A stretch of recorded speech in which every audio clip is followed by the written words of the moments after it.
Hi, readers. I'm Jordan. And I'm Katie. And welcome to Not Another Heroine, the podcast where we break down the best and worst fictional heroines, those swashbuckling ladies who have to work a little harder than expected for their happy ending. Want to see what's next on our TBR list? Subscribe to us on YouTube or follow us on Instagram for a sneak peek at upcoming content or to help us pick our next book.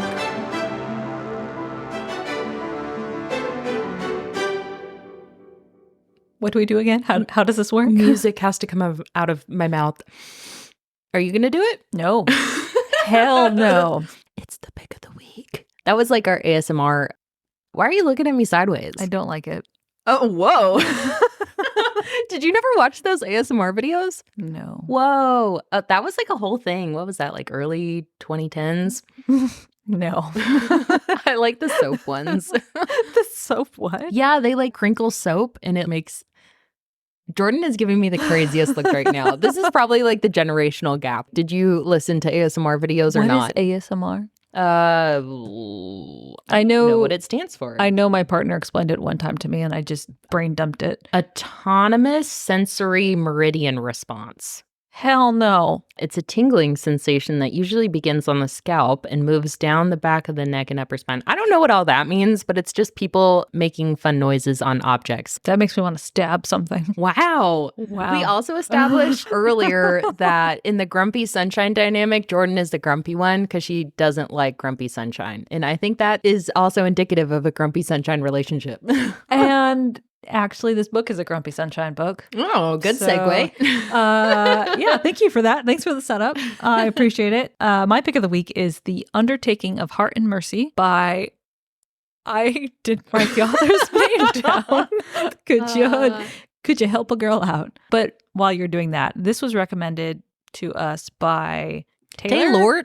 I say that endearingly again. Taylor. So when she recommended this book, I was Megan Bannen is the author. Megan Bannen. Okay. Undertaking of Hart and Mercy by Megan Bannen is our pick of the week. Taylor. I love it. Put an accent on there. She recommended this book along with a few others, and I was already reading it when her message came in. So nice. I was like, validation. But it's super cute. I normally don't read these kinds of books because it's hard for me to connect to like the super sunshiny, like because she's the grumpy one. Yep. Always positive kind of characters. But this is very sweet, and the hero is awesome. So he's a grumpy hero, but he's grumpy for a reason. It's not unfounded. I will try to describe where this book is set. It is the weirdest book setting world I have ever read, hands down. It is like a 1950s, 1960s maybe. Can I get a vibe check on what the 50s were like? Watch Grease. Okay. Vibe established. Okay. But a Western.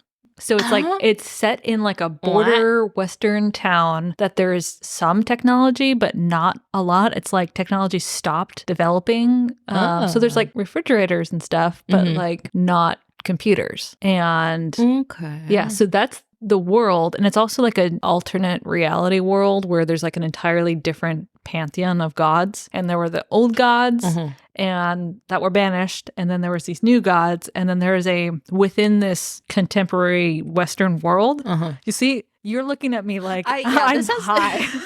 And that's how I felt. There's a lot going on. Yeah, there is a lot, but it's very digestible. Okay. And it's very easy to visualize the way this author described it. There's this gateway to like another dimension that exists, and that's why it's Border Town. I know, I'm sorry. I haven't even gotten to the zombies yet. There's zombies in here. We have picked some like wild ones for picks of the week, apparently. So there's a lot of cool world stuff going on, and it's a nice play for the name of this book. So the main heroine's name is Mercy. The main hero's name is Hart, last name. Okay. I'm like, that's weird for his name. Super cute. So he's like basically a zombie hunter. Hot. Yeah, and she's an undertaker. And in this world, there is a huge economy built around death and like shuffling people on their ship to the underworld, basically. Like a spaceship?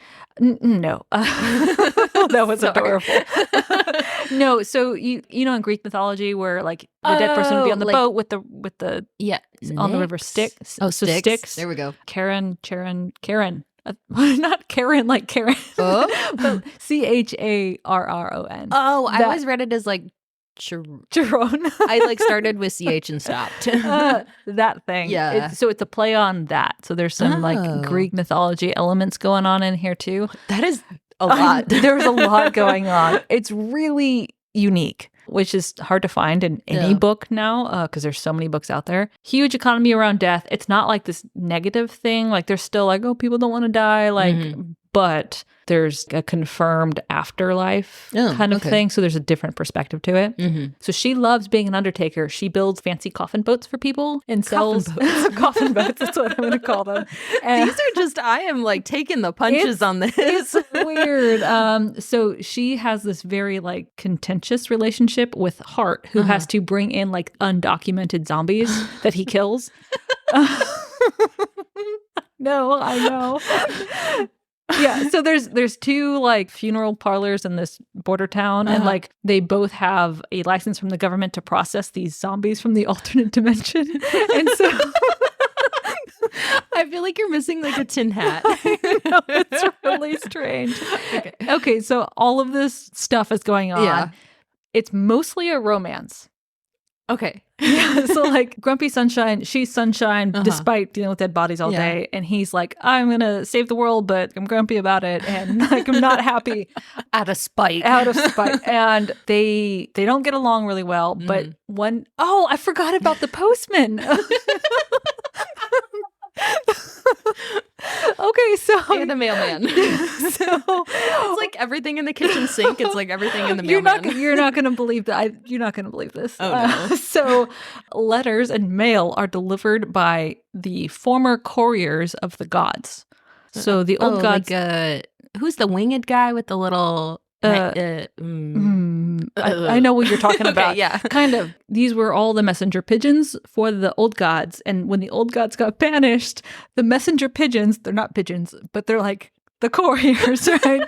They needed the job still. So they wanted to keep sending letters and mail. Oh. There's like one courier, like magical courier per town, and they're in charge of shuffling the mail. Like they're the postman for the entire town. But do they have hands? So I'm getting into that.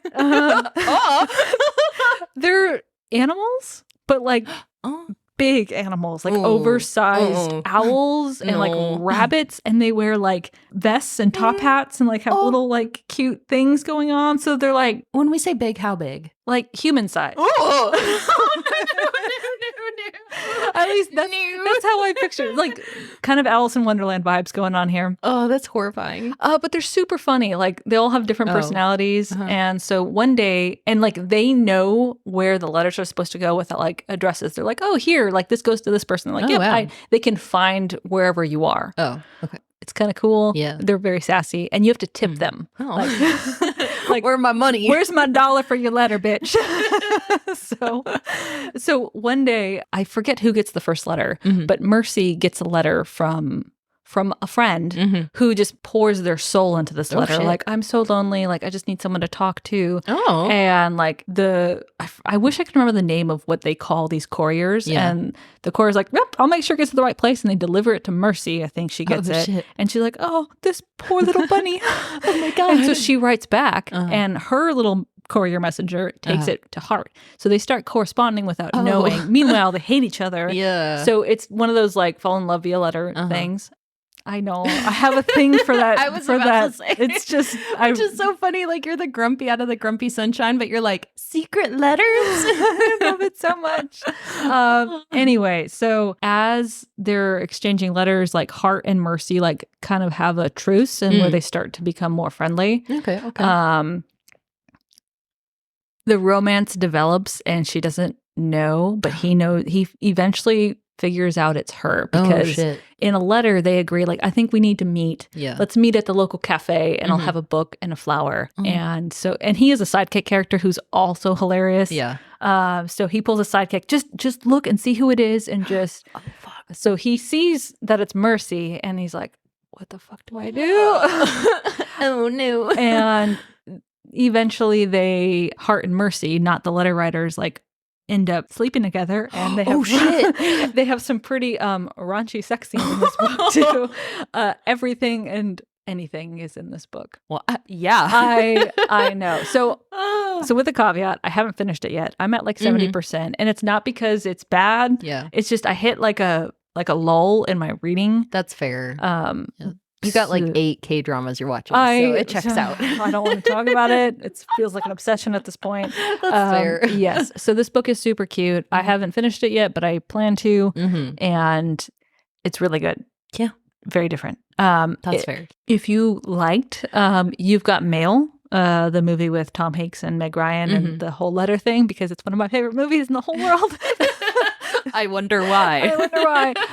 There are some scenes that are like straight up copycat from that movie. Like almost word for word. Like the scene where he's like, sidekick, hey, check out who's sitting with the book. That's in the movie. And I remember the lines.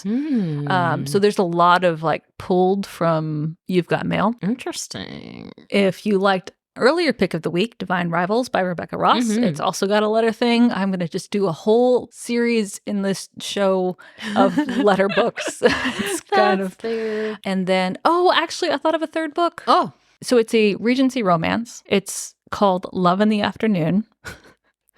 I know. And it's also like a grumpy sunshine. Oh, so, in Regency times. In Regency times. Also, there's a letter thing going on. Is this also a movie with Audrey Hepburn? You've Got Mail? No, it's called Love in the Afternoon. Oh. 1957 romance comedy with Audrey Hepburn. I've never seen it, but that's what Google brought me instead of your book. Love in the Afternoon by Lisa Kleypas. I trust you with my life on these like authors. Yeah, you're right. Holy fuck. Hell yeah. 10 points for Jordan today. That one I actually recommend a lot because the author like loves animals and is a little quirky, like kind of on the spectrum in the Regency. And her beautiful popular friend is like trying to romance this rich war hero, but she's like dumb. Yeah. And so I love it. So she pretends to be the friend and writes the letters while he's off at war, and he comes home, is like, where's my beautiful bride? And then meanwhile this girl's like, anyway, but back to The Undertaking of Hart and Mercy by Megan Bannen. Almost remembered it. Yeah. Halfway. Jesus. Yeah. So check it out. Yeah. So from Jordan's shelf to yours. We'll see you on the next page. Woo woo.